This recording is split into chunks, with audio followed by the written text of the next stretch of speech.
2025 പകുതി പിന്നിട്ട് കഴിഞ്ഞപ്പോൾ ഏറ്റവും കൂടുതൽ ടോട്ടൽ എല്ലാ ഫോർമാറ്റിലുമായിട്ട് ഇൻ്റർനാഷണൽ റൺസ് എടുത്ത താരങ്ങൾ ഏതൊക്കെ? ഒരു ടോപ്പ് 3 നമുക്ക് നോക്കാം. ഒന്നാം സ്ഥാനത്ത് ഇംഗ്ലണ്ടിൻ്റെ ബെൻ ഡക്കറ്റാണ്.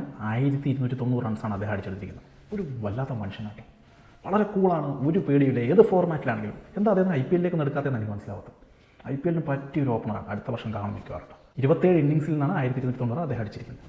രണ്ടാം സ്ഥാനത്ത് തൊട്ടുപുറകെ Indian test team captain Shubman ഗില്ലാണ്. 1234 റൺസാണ് അദ്ദേഹം അടിച്ചിരിക്കുന്നത്. വെറും 20 ഇന്നിങ്സിൽ നിന്നാണ് കേട്ടോ.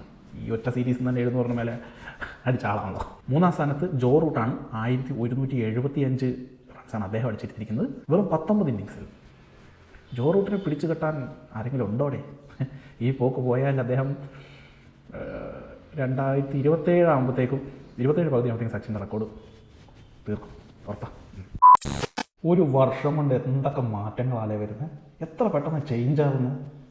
നിങ്ങളതുപോലെ അറിയുന്നുണ്ടോ?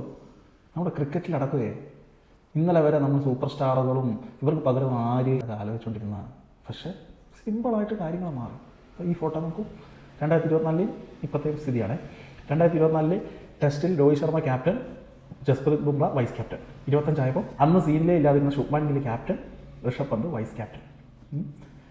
വൺ ഡേയിലാണെങ്കിൽ Rohit Sharma captain, Hardik Pandya vice captain. ഇപ്പോൾ രോഹിത് ശർമ്മ തന്നെ ക്യാപ്റ്റൻ ആയിരിക്കും എന്ന് നമുക്ക് വിശ്വസിക്കാം.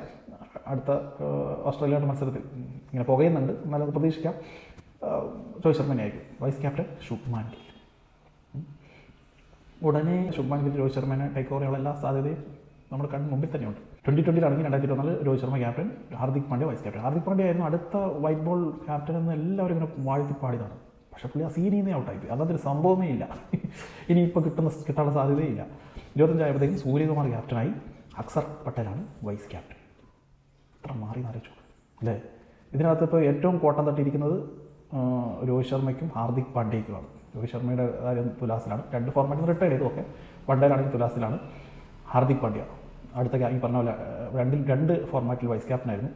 ആ 2 സ്ഥാനം തെറിച്ചിരിക്കുകയാണ്. ഏറ്റവും നേട്ടമുണ്ടാക്കിയിരിക്കുന്നത് ശുഭ്മാൻ ഗില്ലാണ്.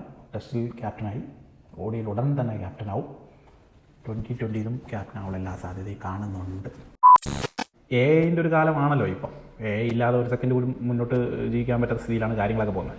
മനുഷ്യരെ എല്ലാം റീപ്ലേസ് ചെയ്ത് AI പലതിൻ്റെ നിയന്ത്രണം ഏറ്റെടുത്ത് കഴിഞ്ഞു.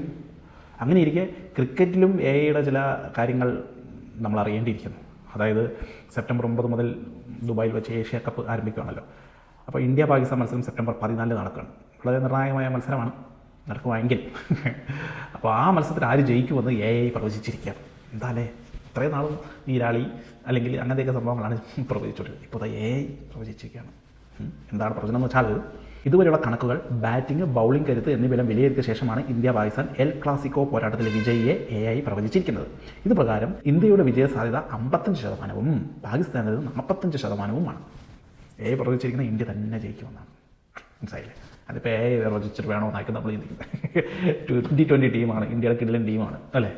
നമുക്കും അറിയാം ഇന്ത്യ തന്നെ ജയിക്കുള്ളൂ. പക്ഷേ AI പറയേണ്ട ഒരു കാര്യം എന്താണെന്ന് വെച്ചാൽ, ഈ ഇന്ത്യ പാകിസ്ഥാൻ മത്സരം സെപ്റ്റംബർ 14 നടക്കുമോ? അതൊന്ന് പ്രവചിച്ചു കഴിഞ്ഞാൽ ഞങ്ങൾക്ക് ഇങ്ങനെ പ്രിപ്പയർ ചെയ്തിരിക്കുകയായിരുന്നു.